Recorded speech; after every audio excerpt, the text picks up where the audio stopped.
Hi, I'm Grace Harville, and I live in Pleasant Shade, Tennessee. I live on my family farm with my mom and my dad and my little brother. I'm involved in many activities, including 4-H, Family and Consumer Education Club, and I'm a member of the Smith County Fair Board. But above all of those activities that I like to do, cooking and baking are some of my favorites. I started cooking and baking in 4th grade with my first 4-H baking contest, and since then I have been to a couple of cooking classes at Salud Cooking School in Nashville, Tennessee. Well, I would like to invite you to our farm and see what we do around here. Come on. So this is our garden spot, and we normally have some tomatoes and squash and okra and peppers and cucumbers in here, and we normally freeze them or can them in the summertime. This is our lettuce bed, and we grow different types of lettuces and carrots and beets and sometimes horseradish. We're at the chicken coop, and I've just collected some eggs for what I'm going to be cooking later. Today is the day after Thanksgiving, and although some people may be out shopping, we are killing hogs. Now, we don't actually kill the hogs. We send them away to be slaughtered, and they clean them for us, and then they also quarter them for us. And they send it back, and we process the meat. So we make our own sausage, and we make our own hams. But today, I'm going to be cutting up a piece of tenderloin so I can have fried tenderloin for later. Okay, we're going to cut these into thick 1-inch steaks.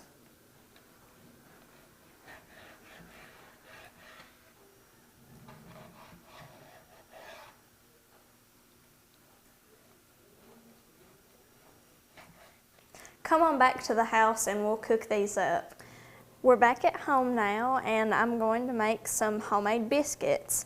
And I already have my oven set to 450 degrees, and I've already greased my pan with shortening.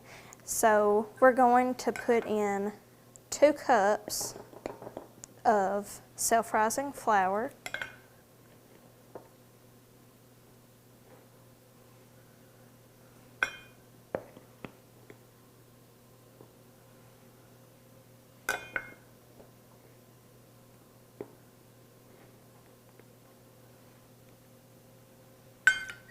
and then we're going to put in 1/4 of a cup of vegetable shortening,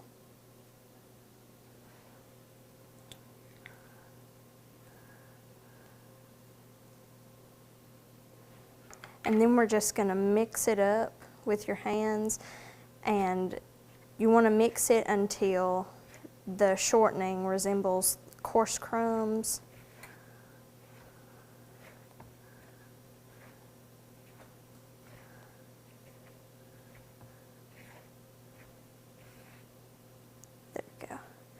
And next we're going to add 3/4 of a cup of milk. And usually some recipes call for buttermilk or whole milk. We're just using whole milk in this instance. And you just want to mix that up with your hand. But you don't want to mix it up too much, because then it'll get in a big sticky mess.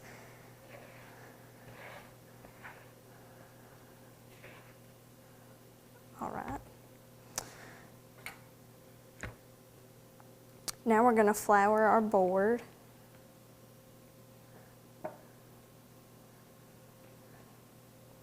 And we're going to put our dough on there.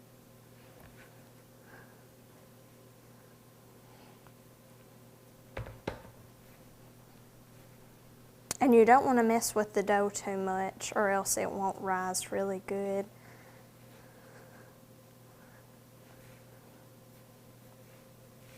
And just make it into a little ball.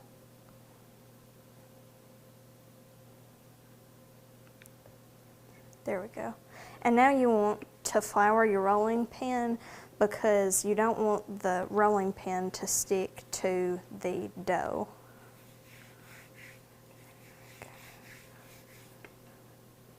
And we're just going to roll this out.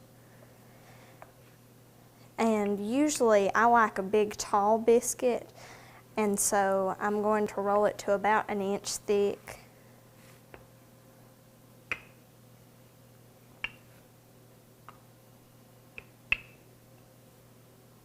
There we go. And now you're going to take your biscuit cutter and put it in some flour too, because you don't want the biscuit cutter to stick to the biscuit either. And then we're just going to press those in. I learned this recipe from my grandma, who is one of the best people that I know that makes biscuits. She's amazing. And now we're going to put these into the pans.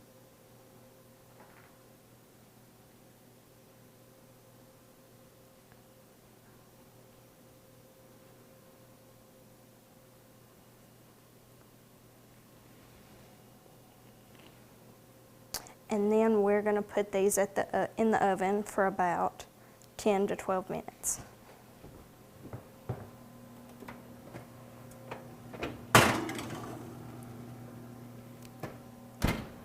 And while those are baking, I'm going to wash my hands, and they are going to be in there for 10 to 12 minutes. I think our biscuits are ready. Yes. They look delicious. So now we're going to make our fried tenderloin. This is the tenderloin that I cut up at the meat room, and you can make it different ways. You can bake it, broil it, and you can do all different kinds of things with it. But here in the South, we like to fry it. So I'm going to break a couple of eggs into this dish.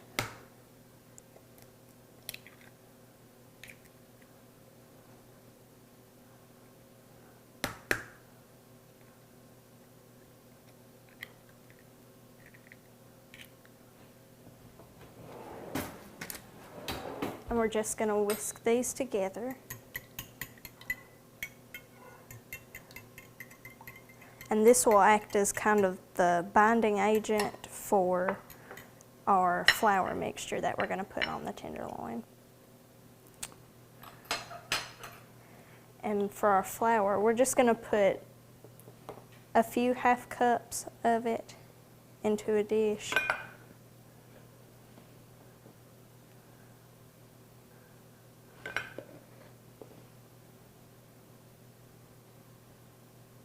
And we're going to season it very good with some salt and pepper.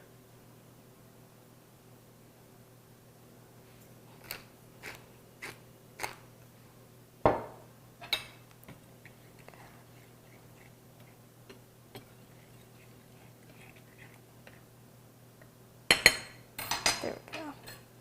So we're going to dip the tenderloin into the flour mixture, and we're going to get that very nice and coated.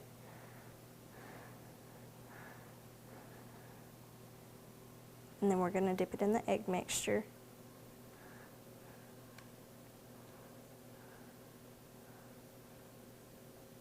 And then back into the flour mixture, because I love extra breading, and that makes it extra crispy.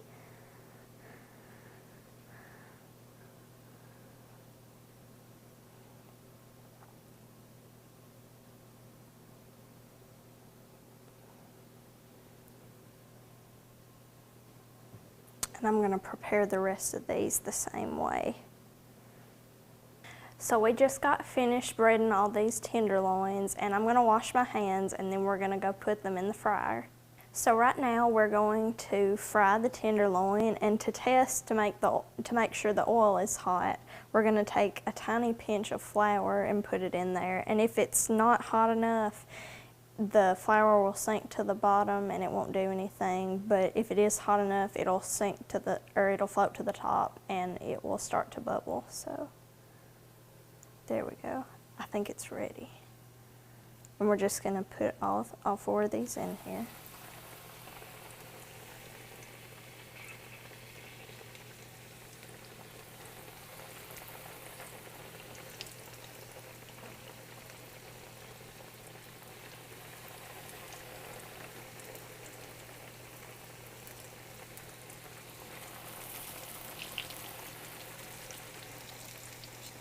And we're just going to let these cook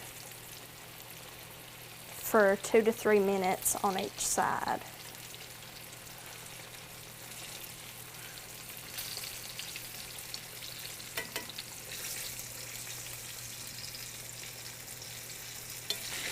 We're just gonna turn the heat off, and then we're gonna put these on a paper plate or a plate.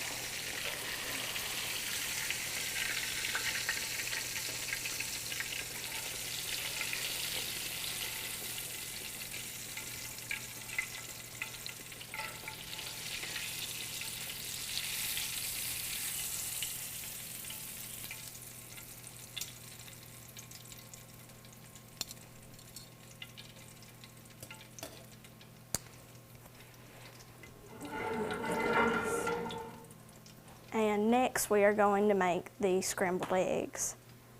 So now we're going to make the scrambled eggs, and we're going to break 6 eggs into this bowl one by one just to see if there's anything in them.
And then we're going to add some cheese to it because everything is better with cheese.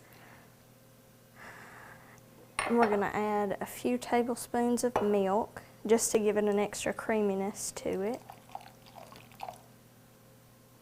And then to season it, we're going to add some salt and pepper.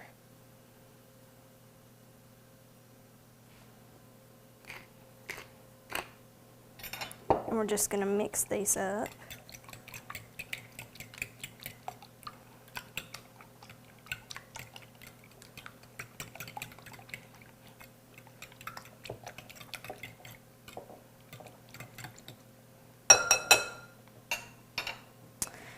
And now we're going to move over here to put them in the skillet.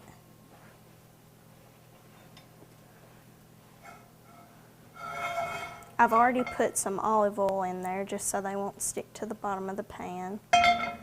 And we're just going to pour them in there.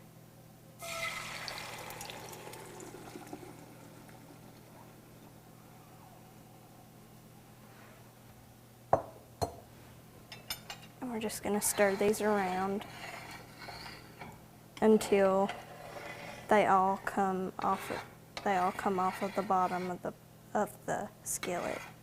And you want to make sure that you stay by the skillet, just so if your heat's too hot, the eggs might get stuck to the bottom of it, and you don't want your eggs to be burnt. So.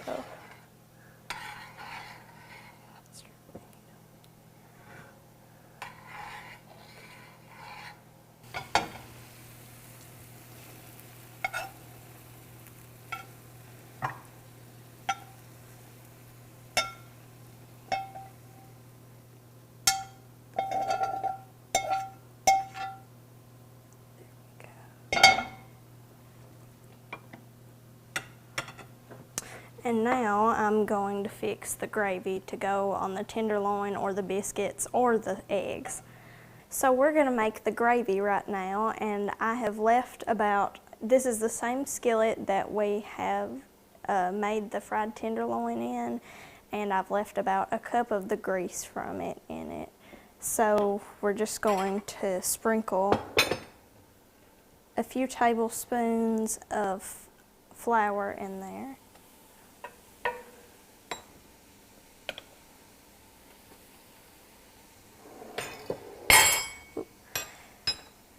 And we're just going to stir this up so it'll make a roux, which will be the thickening agent for our gravy.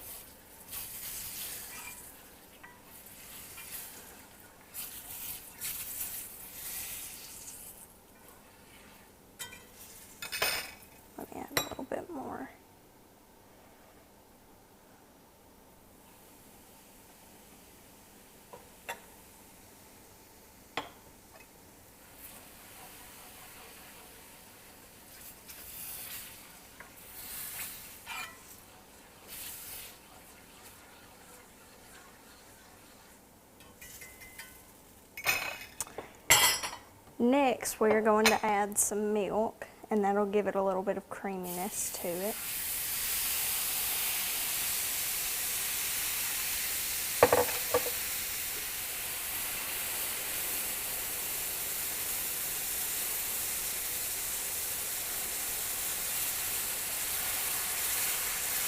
And it also gets the little bits off of the bottom of the pan where we didn't get it out from the fried tenderloin.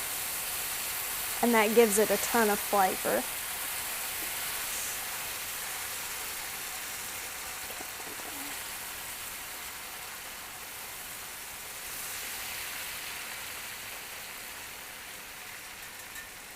And then I'm going to add some salt and pepper.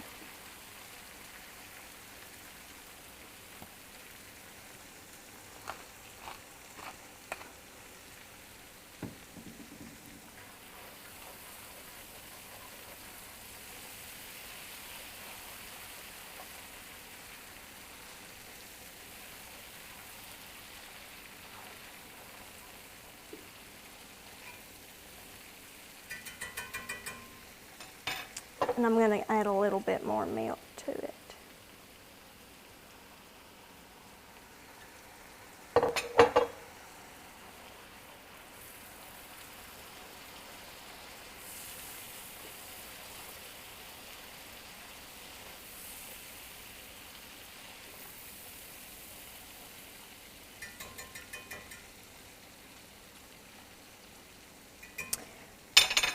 We're going to let this thicken for a few minutes, and then it'll be time to eat. I love living here on the farm. I hope you enjoyed watching me cook today, and you're welcome back anytime. Thank you.